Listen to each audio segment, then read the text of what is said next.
Three, two, one. Hey, ladies and gentlemen, thank you so much. I'm here in my friend's house. Actually, he called me for a house warmer. So we are here to celebrate something. He bought this house. She bought this house with a fan. Guys, I told you when I record something, always pay attention and listen. There is a reason why I give you this information. Please, kindly, it is not a showbiz. It is not a showbiz what? It is not a showbiz talk show. It is something that you can get a lift from it. So kindly listen. Right now, I'm gonna interview one of his son who is a Ugandan who has lived in Uganda for many times and is here. Probably is going to take you through his journey because the mother left him there and he stayed there when the mom was working hard. At this moment, they have a house. They own a full mansion here. So listen to the stories.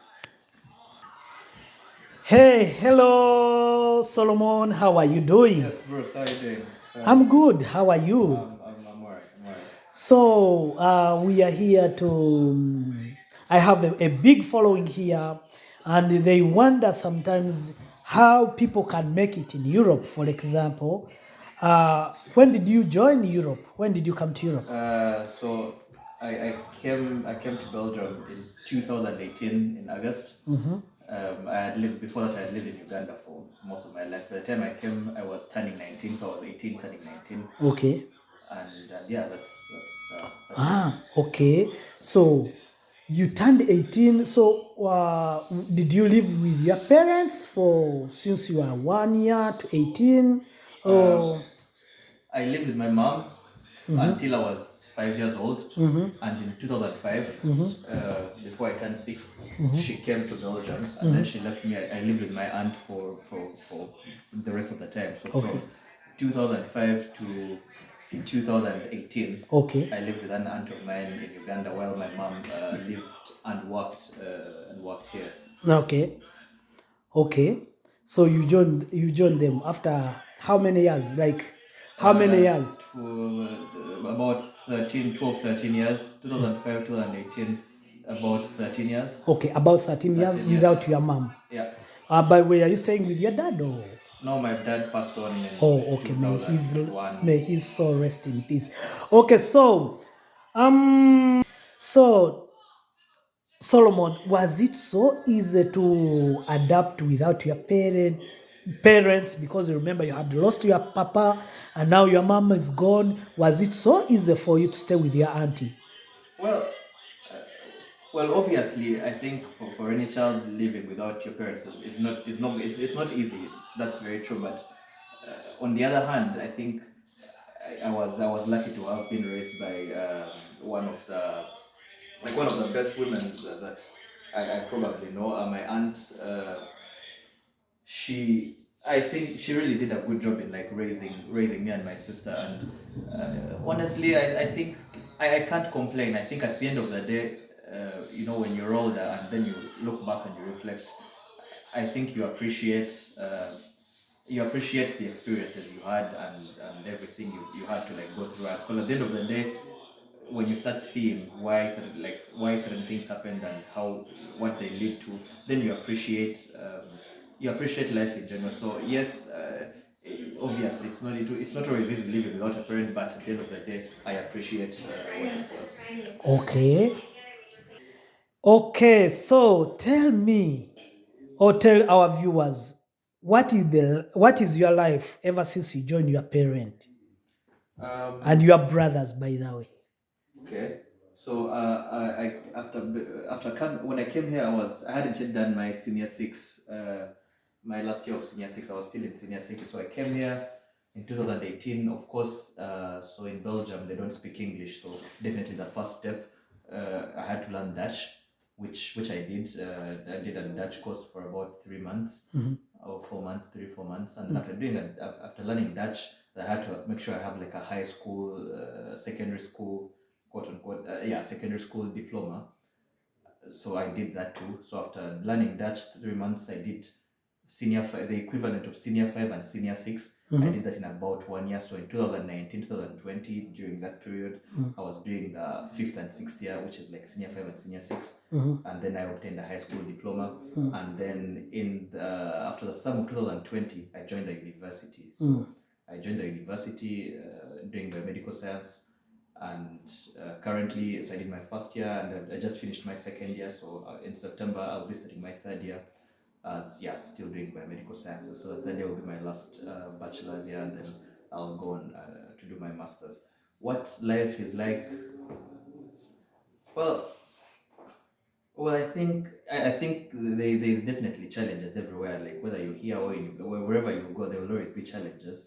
But I can say that it's definitely worth it. I think when you look at how the system is set up, when I go to sleep knowing that if I got sick tomorrow, if I got sick, that my health is going to be taken care of, that I'm guaranteed of like going to school and things like that. When you look at it from like that perspective, then yeah, I think it's worth it, and it's definitely a good life. I mean, you can't complain. Okay, so in Uganda, this is the question that I need my followers to like pick a leaf. In Uganda, which schools did you attend? And the question here is, if your mom, for example, didn't make her way to Europe, do you think those schools that you attended, that you are going to mention, because for me I know, do you think that your mom would have afforded to put you in those schools? To be honest, not really. No, to be honest, not really. No, no. There's no way.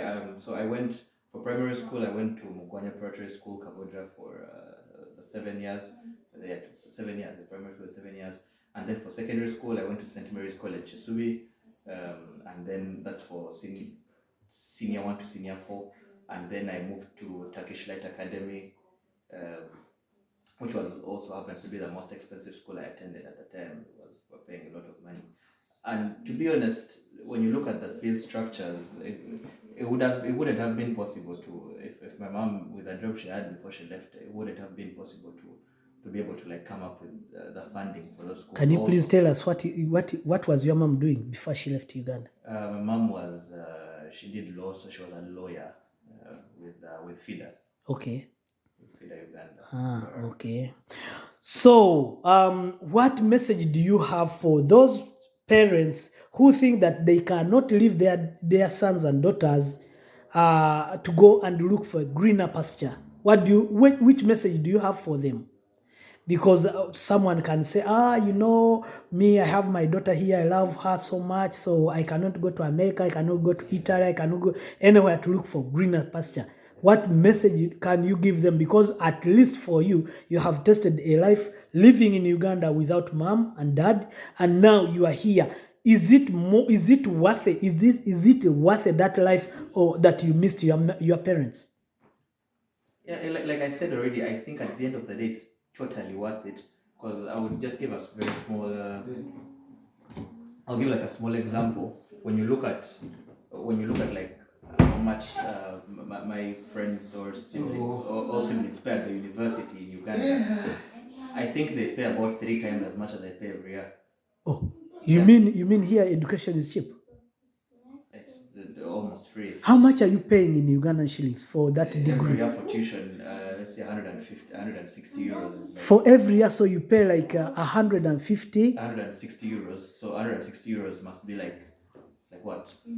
Like 500,000, like in dollars, it is like $160. Euros, in euros, 160 euros. So in dollars, it must be 170. It's like no, it's $130. $130. Yeah. Okay. That's what I pay in tuition. So that in Uganda shilling, that's peanuts. Because in Uganda, at the university, how much are they paying? They pay this part paying in Yeah, millions. because that's 130 is almost 500 Ugandan shillings. 500,000 Uganda shillings. So you pay only. Guys, listen. You see, I told you when I'm recording something, there is a reason why I do it. So you mean studying here at the university, you need just $170 per year. Am I right? That's for tuition, yes. And that is all. Yeah, but do you pay building fee and cement and the graduation fee? No, that's like so 100 for tuition, so you can attend classes and everything. The only thing now you have to take care of yourself is like pay your rent and your whatever, your food and everything. But even that still it's very nothing. affordable. I think it would be way less. That money cannot pay even a nursery child. It cannot pay for a nursery child back home. Yeah, so yeah, that's what I'm saying. At the end of the day, it's definitely worth it when at least in Belgium. Right? And kindly, can you tell us the university you are in here in Belgium and what is the quality of that university? Is it the lower university? Maybe our listeners may think that maybe you are in a very low university. You know, universities also have classes. What is that university you are in? The Catholic University of Leuven is the best university. Is that KUleuven? KUleuven, yes. Okay. It's definitely the best university in Belgium, and even on European level, it's also one of the best. In the worldwide, actually, it takes among the best in the sciences. Yeah. And which course are you doing? I do biomedical sciences. Biomedical sciences. So, ladies and gentlemen, this is our brother, a Ugandan. Maybe they because you are too fluent when it comes to English because you went through good schools. You are not like me. But can you please, maybe they might think you don't know local language. Can you have some few words? Do you still remember Uganda? Uganda, yes, of course. Can you please tubulire chichi kyomisinga mu Uganda? What do you miss from Uganda? Omisinga chi? Bintu bingi banange, like bintu bingi omanyi it's not the same. Obulamu Uganda si kye kimu kale obeere waka whether you go where ewaka wasigala waka and of course ogenda kubeera omisinga emmere omisinga abantu omisinga n'okwogera Oluganda kyokka is already kintu nakyo ogenda kimisinga, so eyo feeling y'okubeera ewaka nga wawo you miss it. So in general obeera omisinga obulamu e Uganda ate Uganda bachakala. Okay. Uganda, so okay. Chivulu, they will always be there, like, you know. So, of course, I mean, in general, feeling your okay, good. So, last but a little bit complicated question: how did you get to know Bruce, the person who is taking interview from you right now, and what good thing or bad thing can you talk about him? So Bruce is a friend of my mom, and I think my mom knows Bruce from an uncle of mine, something like along those lines. But yeah, he's a friend of my mom's, and yeah, what do I know about Bruce? I think we have good fun every time we meet. We have good fun. We get to talk and we get to discuss and share ideas and I think he's a very patriotic person, definitely, when it comes to issues concerning home. He's one of, like, not very many Ugandans. When Ugandans travel and then everyone forgets and consider home being rubbish and everything. I think Bruce is like one person that keeps up with what's happening and is very concerned and remains patriotic to this very day, even after spending so many years away from home. He always, the patriotism is a quality that you don't see very often in many people. But I don't know. And he's also a very hard-working person. I mean, when you come here and then you have to like raise two kids and you're able to take care of them, that's also really. There are three, Papa. The daughter came also. Yes. No, but yes. So and it shows you that's as a man, of course, the responsibility, having the responsibility, to do what you're supposed to do. Those are all qualities that you want to see in like a person, and I think I'm glad that I met Bruce. I mean, I'm very glad that I know Bruce. Yeah. So I understand we are here for the housewarming, Was it so hard? Did you have any contribution toward this house buying? Is this your own house? Are you renting it? How many bedrooms? Because these things can motivate our fellow people who are there. Was it so easy to have this home? Like, tell us, take us through that journey, please. Because it will motivate other people who think that they do not have, that their hopes are done. Well, maybe you're asking the wrong person now for this question. Maybe it's best you ask my mom. But I think it shows you. So my mom, like I said, my mom came here in 2006 with literally nothing, like literally.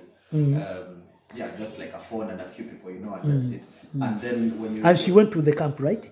She was in the she was in the camp for a while. Yeah, she was in the camp, yeah. For a while. But that's besides the point. The point is when you look, so between 2006 and to right now 2022, that's about some few years. Some few years, yes, some few years. But then you see that, like, if you're able to own like your own house in Europe, it goes to show that, I mean, for a person who comes with nothing, and then there is a lot of like inhabitants here who still have to pay rent.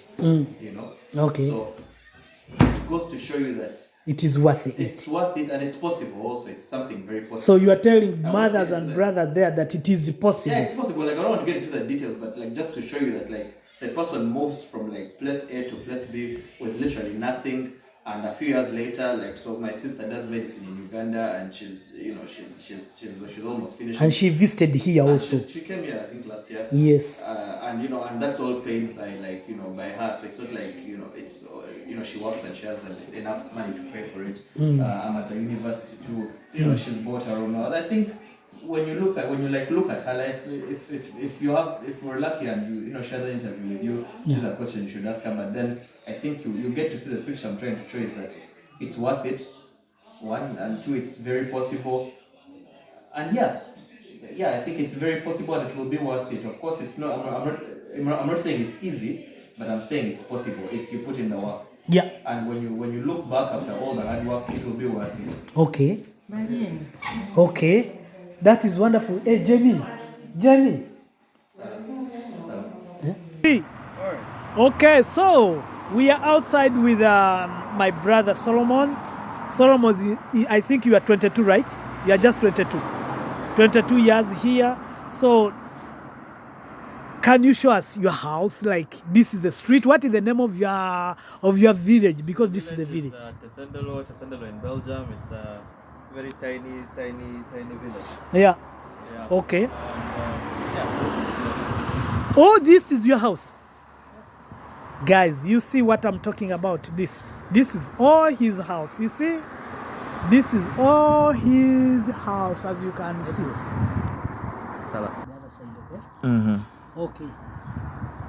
1, 2. It's running. Okay, so, ladies and gentlemen, today I'm in a village called Tesendelo. Tesendelo is in Belgium.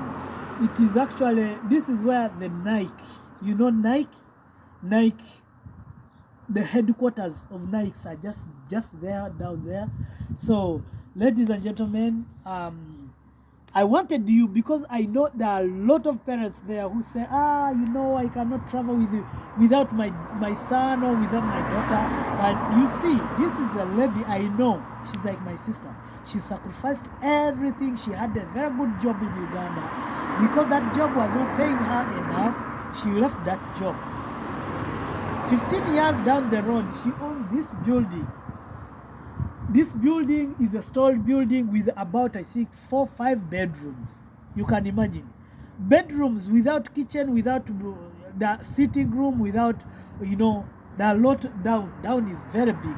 So you guys, you can think about it. Don't be there and you say, no, I cannot go and look for greener pasture.